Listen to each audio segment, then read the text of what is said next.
Polka. Chaque photo a son histoire.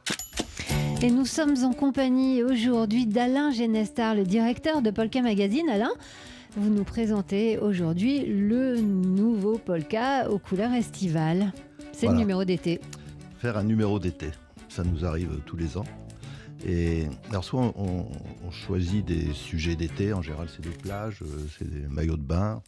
On l'a fait avec Martine Parr il y a quelques années, c'était formidable. Mais là on a voulu chercher les couleurs de l'été.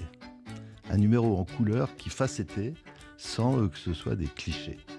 Et en ce moment, on a une exposition à Polka avec un formidable photographe que vous aimez beaucoup, alors, qui est Joachim Eskilsen.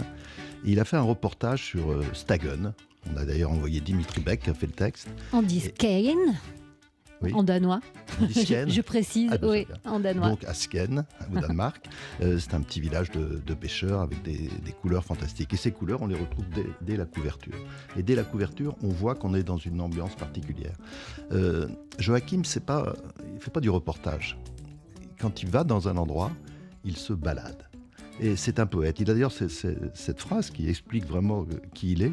Je ne cherche pas à représenter la réalité, mais l'expression d'une vision artistique, un espace façonné par mes rêves et mes désirs. On avait envie de rêver dans ce numéro de Polka.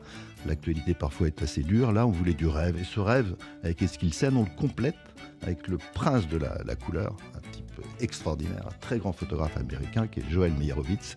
Ce qui, lui, nous emmène dans l'Amérique des années 70. C'est une autre couleur, une autre coloration, mais on est toujours en été. Qui travaille en Kodachrome. On aura l'occasion de rencontrer dans les matins de jazz Joel Meyerowitz, mais ça c'est une autre histoire. Je rappelle à nos auditeurs, Alain Genestar, que Polka c'est un magazine de photojournalisme. Alors il est où le journalisme dans ce nouveau Polka ? Il est partout. Vous savez, un numéro d'été, l'été, qu'est-ce qui se passe en été ? Il fait beau et puis parfois il y a des orages. Et bien là aussi, il y a des orages dans nos pages, il y a des orages qui grondent, qui viennent d'Ukraine. On l'a traité à notre manière. On est en Russie, dans un jeune foyer près de l'Oural, au pied de l'Oural. On est en Birmanie, dans une guerre que tout le monde a oubliée. On traite même des retraites avec des travailleurs qui ont de 75 à 102 ans et qui sont toujours au boulot. En fait, tout se mélange bien dans ce numéro d'été. Polka l'été, c'est comme une conversation. Laure, vous avez un dîner chez des amis ce soir. Avant d'aller à ce dîner, vous vous arrêtez à une terrasse de café, puis vous prenez un verre. Et arrive Norah Jones au bras de Harry Connick Jr. Vous les regardez, ils s'installent, ils papotent un peu, vous écoutez. Un quart d'heure après, vous êtes chez vos amis. En arrivant, est-ce que vous parlez de l'Ukraine, des retraites, de la Birmanie ? Non, vous parlez de quand Harry rencontre Nora.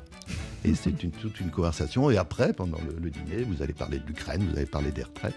Finalement, le sommaire de ce numéro d'été de Polka, c'est le menu d'un dîner entre amis. Et à ce dîner entre amis, je parlerai aussi des deux belles expositions que vous accueillez à la Polka Galerie. Alain Genestar, directeur de Polka Magazine, et vous pouvez retrouver cette chronique sur le site de Polka. Polka. Chaque photo a son histoire.